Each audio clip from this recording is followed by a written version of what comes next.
Hey, welcome back to Big Board. I thought I would touch base on this little kerfuffle that's evolved over the Airon armor rules and whatnot. Now I see that some other YouTubers or wannabe blogger folks, people that have influence, are chiming in with commentary that is, from my perspective, uninformed and inaccurate. And so let's just reset what I said and have a chat about that and look at it in the bigger picture of why I have the opinions I have. And we'll start with the why I have the opinions.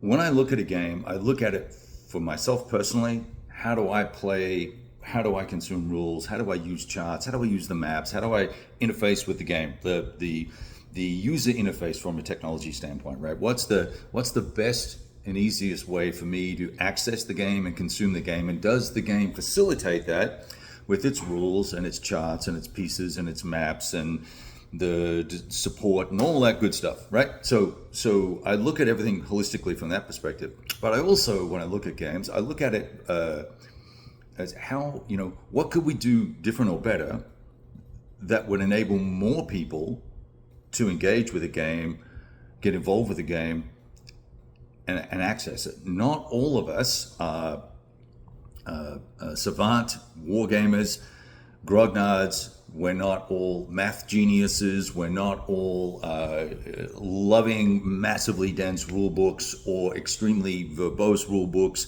or having to do interpretive dance around a rule book, right? That all the spectrum of rule writing that occurs. So wherever possible, I look at a game and I go, well, if I was a relatively new gamer, how would I feel about this game, or how would I approach it? And we see this all the time, where we see folks. There was one chap on Facebook recently who it was his either first or second war game, and he had Next War, and he was playing the basic game, and he was asking all these questions about it.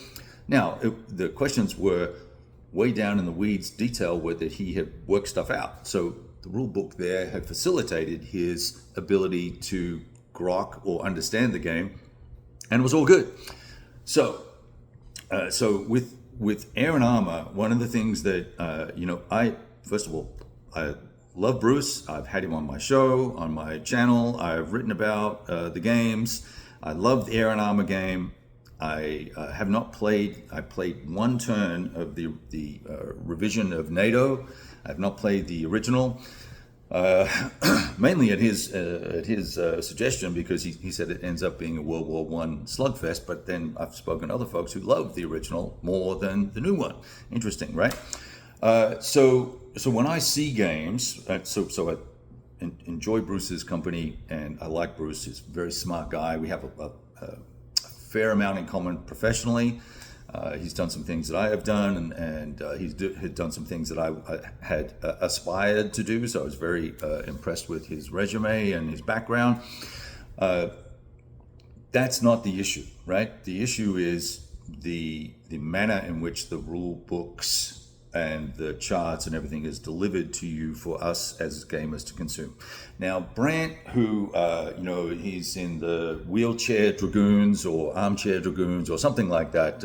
Some has a website, and he popped off and said, well, and I'm paraphrasing because I've been sent a handful of emails saying that, Kevin's wrong and Kevin's an idiot, blah, blah, blah, that, Bruce had everyone up and running and playing the game in 20 minutes. Well, yeah, I sure hope that the designer could do that. Bruno, who did A Time for Trumpets, another game that I struggled with the rulebook, had us up and playing in 5 minutes, right? We just walked right in, sat right down, started moving pieces, and Bruno would just talk us through things, and it was all honky-dory. It's fabulous, right? Great time.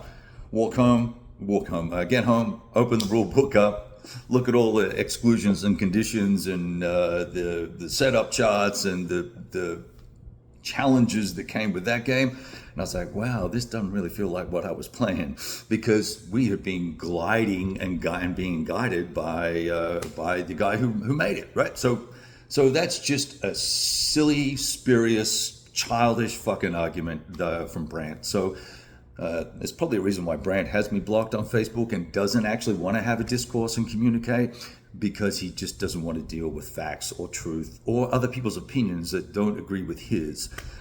He's a little bit of a chameleon anyway, whichever way the wind's blowing is the way he's going to go. So what I did was I took PDF of this rule book, and it's 110,000 words in this rule book, apparently. And I took out all of the designer notes and all of the play notes and got the rule book down to 98,000 words. So that's a substantial change in of itself. Cool.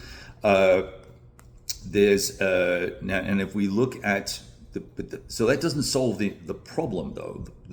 And I think there's two problems with the rulebook. First problem is it's dauntingly large for folks that might want to try and dive into something that's modern warfare, that's a little bit different, that maybe they're curious about the theme or the genre, and they want to get into it. They're like, 146 pages of rules, because that's a lot, and it's a lot, right? No matter how you cut it, it's a lot. Lock and Load Tactical did the same thing, right? 287 pages. Now, even though I've broken this down and told you about this before and done videos on it before and told you that X number of pages are indexed and X number of pages are this and Y number of pages are that, still too long, right? But it's actually a pretty good rule book once you get into it, because it says exactly what it means and it's easy to consume. So the two problems with this are, I think that the designer notes, all 10, 12,000 words of them, should have been put into a separate document and presented to us so that we could understand the designer's intent and feelings and thoughts and have that all off to one side, versus in some cases we have 2, 3, or 4 designer notes on a page of rules, and it just interrupts it makes everything more difficult to understand for me, less coherent, less cohesive, and a challenge to focus in on the second problem, which is the wording of the rules. There are, and I wish I had a page noted these. There's more than one set of descriptive rules in here that beg a belief for me, that just 2 sentences would have described what the rule is. And in some cases, the designer note says what the rule is, and right underneath it, there'll be point 1, point 2, then point 3, and then point 4 will be this restatement of the designer note as the rule. And then the designer note has more flowery phrasing around it and all the rest of it. So it's verboseness of the rules here that don't aid clarity. I'm all for a long rule book if it provides clarity and conciseness and helps me understand the rule book. There is no question that I am not the smartest wargamer in the world. We've all seen my videos. I play them as I experience them, and I share with you my travails and my challenges and my errors. I don't hide anything. I don't hide it all behind snappy little edits and cutaways and all the rest of it. You see how I play, right? And so you see the mistakes I made, and some of them are so freaking obvious that you would go, Kevin, stop, right? But I also do play quite a number of relatively sophisticated and complicated games, and I appreciate, and I think given the number of games I've played over the last 11, 12 years, however long I've been doing this, somewhere between 25 and 45 games a year, new games, right? New systems in many cases. Playing those, I have a methodology for consuming rules and for learning rules and for digesting rules and then applying them. But I also have an appreciation based on that experience that gives me, I know I'm not saying I'm an expert, but it gives me insight into a rule book or into a game system that allows me to make what end up being most of the time informed decisions. I have on a couple of occasions, but very rarely, gone back to a game to give it a second chance and realized that either it was more than the sum of its parts and I was wrong, or I've just reconfirmed that indeed what I was trying to play was just a big old bag of stuff that I don't want to be involved with. And life's too short for me to do all the extra work. Now, with this, I am now going through the rule book and I'm summarizing the rules down because I just want to see if I can get the nuggets out of this to play the damn game without having to bounce around and reread the same rule, slightly differently worded. See erroneous spellings. There's a lot of spelling mistakes in this rule book. There's a lot of doubled sentences in this rule book, and it just needed. And I'll put this on Compass. It needed Compass to have a developer with a spine to say, hey, look, let's stop, time out. Let's have a think about what we're doing here with designer notes, play notes, the length of the rule book, the examples. There's a 8 or 10 page example of play in here that's kind of jammed right in the middle of the rules, I think in between the Chrome and whatever. That would have been nice in a separate booklet. Now, we might be talking about a play example and designer notes in a booklet. That'd be 10 pages plus another 10,000 words. What's that going to be? Another 10 pages or so. That might be a nice little booklet that we could have had, and then we could have dropped this thing down right off the bat before we even get to editing the rules for clarity and conciseness, the 2 C's of writing rules, right? We could have dropped this rule book already by 20 plus pages. Now, if we also scaled the artwork, some of the artwork like this here is perfect, right? Perfect size. But then we have, oh, that's an example of play. So that's, where is the, you watch, no, I'm not going to be able to find them. Okay, here's another huge example of play with the pictures on it. That's fine too. But look, these guys, they're half a page in size. I don't, even I with bad eyesight, I don't need the diagram that big. And the wording on these examples is so verbose that it really makes it a challenge to kind of just draw out the meat and the raw understanding of what are we doing, how is the rule applied, and what's the effect of that rule. And that's all I want to know, right? And then let me go work it out, right? I don't need all the colorful situational nonsense that goes around all this stuff. There's some great diagrams up the front talking about Warsaw Pact organizational stuff. Once again, while this is written as a rule, I'm not sure that it doesn't belong in like the organizational notes or on a chart somewhere just to have as a handy reference versus there's just a lot of extra stuff in here that I'm not sure adds a lot of value. Anyway, so for the guys that are trying to jump on the bandwagon that, I don't know, either A, I don't know what I'm talking about, or B, it's a really easy game to learn and Kevin's just a dumbass, which is fine. You're entitled to your opinion.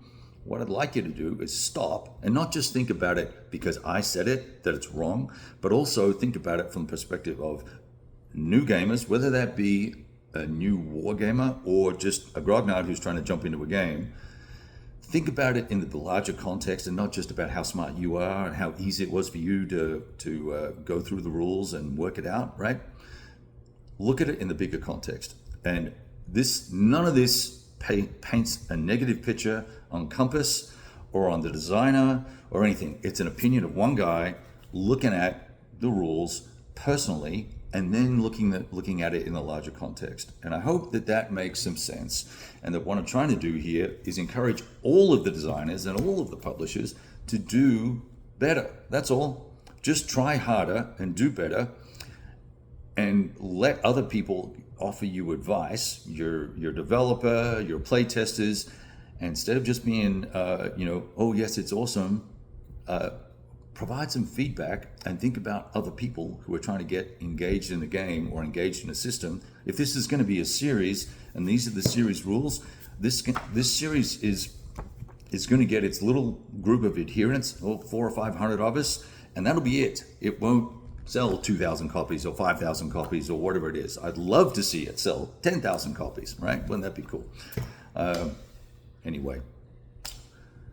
Not quite sure that's a rant, but it's a clarification of my view of what's going on. and it's a little bit of a, screw you with your opinions about my opinions. If you need to use my channel as a foil for you to actually get some views on your stuff and some commentary on your stuff, that's awesome. By all means, I'm happy to engage in that. But how about you let me engage on your channel and on your Facebook page, because you have me blocked for some reason, because you got your feelings at one time. You apparently were in the military, so you should have thicker skin, Brant. Okay, bud? All right, all the best, guys. Take care. Go roll some dice, and let's just move on from this. It's a storm in a teacup anyway. People are either going to love it or hate it. If I get a summary done, I'll probably share it. We'll see. I may just keep it for personal use. Wait until someone more professional can provide a actual, well-written summary versus my shorthand version, because I'm sure it'll be pretty short-handed. All right, all the best. Take care. Ciao.